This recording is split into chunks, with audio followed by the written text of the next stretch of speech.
हरि के चरणों में अटल श्रद्धा ही मोक्ष का मार्ग है। पिछले अध्याय में हमने जाना कि कैसे भक्ति और व्रत के माध्यम से जीवन के सारे दोष मिटाए जा सकते हैं। जय श्री हरि, जय श्री विष्णु।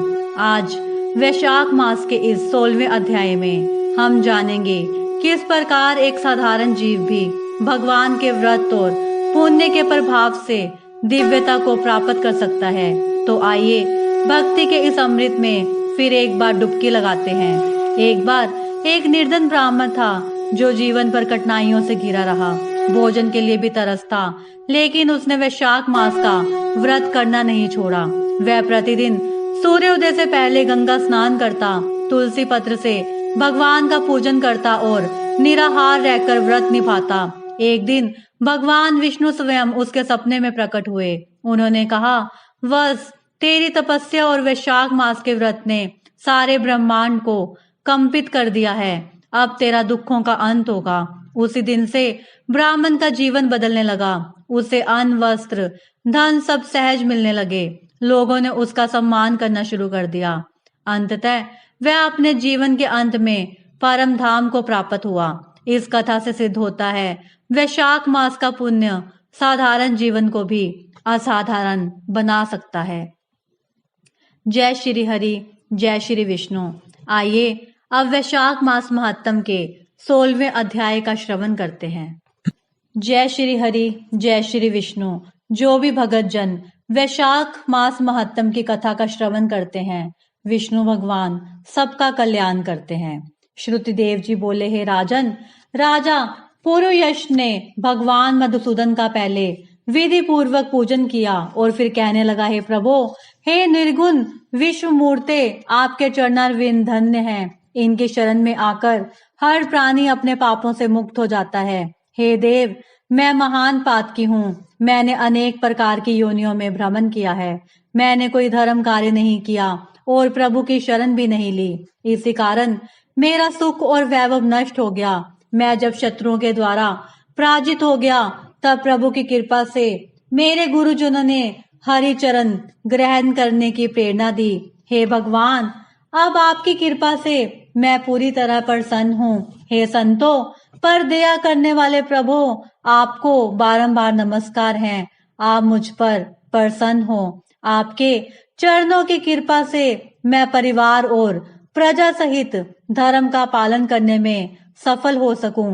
हे देवाधिदेव, सबके कल्याण करता, सबके पालन करता एवं मोक्षदाता प्रभु, मेरा मन आपके चरण कमलों में लगे। मेरी जीवा से आपकी पवित्र कथा निकले। मेरे नेत्र आपकी दिव्य मूर्ति के दर्शन करे और मेरे कानों में आपकी निर्मल कथा पढ़ती रहे। मेरे हाथ आपकी पूजा करते रहें। अपने पांवों के द्वारा मैं आपकी परिक्रमा कर सकूं। आप सदैव मेरे हृदय सिंहासन पर विराजते रहें। मेरे रोम रोम में आपका ही वास हो। हे विष्णु, मुझे संसार के किसी पदार्थ की इच्छा नहीं है। मुझे तो केवल आपके ही चरण कमलों की लालसा है। मैं उन्हीं की प्रीति की कामना करता हूँ। राजा की स्तुति को सुनकर भगवान अत्यंत प्रसन्न होकर बोले, हे राजन, तुम पाप रहित हो और मेरी निष्काम भक्ति में रत हो, इसलिए तुम श्रेष्ठ हो। तुम 10 सहस्त्र वर्षों की अवस्था को प्राप्त करोगे।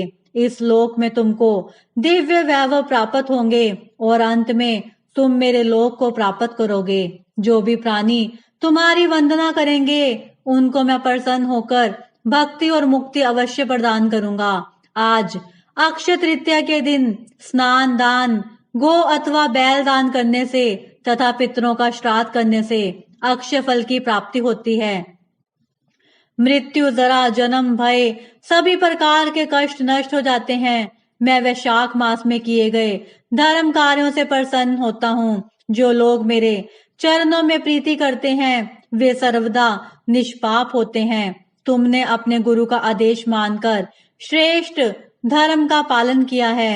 मैं तुम पर अत्यंत प्रसन्न हूँ और इसी कारण मैंने तुम्हें दर्शन भी दिए हैं। अब तुम दिव्य भोगों का सेवन करो। भगवान श्री हरि राजा को इस प्रकार वरदान देकर अंतर ध्यान हो गए। तब राजा अति प्रसन्न होकर धर्म का पालन करता हुआ साधु सेवा करने लगा। उसने मन, वचन और कर्म से प्रभु की आराधना की। उसके पुत्र पौत्र आदि की वृद्धि हुई। वह इस लोक में दिव्य सुखों को भोग कर अंत में विष्णु भगवान के चरणों में गया। जो भी प्राणी इस परम पुनीत आख्यान को सुनते हैं या सुनाते हैं, वे सभी पापों से मुक्त होकर विष्णु भगवान के चरणों में स्थान प्राप्त करते हैं। इसमें कोई संदेह नहीं है। भगवान श्री हरि अपने भक्तों पर ऐसे ही कृपा प्रदर्शित कर उन्हें सामुज्य मुक्ति प्रदान करते हैं। पुराने समय की बात है। एक छोटे से गांव में एक बुढ़िया रहती थी। उम्र ज्यादा थी मगर भक्ति में बाल जैसी सरलता। रोज गंगा जल से तुलसी को सींचती और कहती, हे ठाकुर जी, जब तक ये तुलसी रहे तब तक मेरी सांसें भी चले, और जब ये सूखे मुझे उठा लेना। गांव वाले हंसते, बुढ़िया बावली है, तुलसी क्या सूखती है। एक बार अकाल पड़ा, खेत सूखे, गांव छोड़कर लोग भागने लगे। बुढ़िया ने तुलसी की देखभाल नहीं छोड़ी। एक रात आंधी आई, सारी फसलें उखड़ गई, मगर तुलसी का पौधा जस का तस रहा। लोग लौटे, देखा वही तुलसी के पास एक साधु बैठा है। उसने कहा, इस गांव को इस स्त्री की भक्ति ने बचा लिया। तभी लोगों ने बुढ़िया से माफी मांगी और कहा, भक्ति का बल सबसे बड़ा होता है। तो देखा आपने, वैशाख मास का व्रत न केवल जीवन की कठिनाइयां हरता है, बल्कि जीव को दिव्यता की ओर भी ले जाता है। कल के अध्याय में हम जानेंगे कैसे वैशाख मास में एक विशेष कर्म से 100 जन्मों का पुण्य एक साथ फलित होता है। इसलिए जुड़े रहिए और इस पुण्य यात्रा को निरंतर आगे बढ़ाते रहिए। जय श्री हरि, जय श्री विष्णु। मेरी विष्णु भगवान से प्रार्थना है, जो भी भगत जन समय निकालकर इस वैशाख मास के दिव्य महात्म की कथा का श्रवण कर रहे हैं, विष्णु भगवान सबका कल्याण करें, सबको सुख शांति दें, सबके बिगड़े हुए कार्य संभालें। जय श्री हरि, जय श्री विष्णु।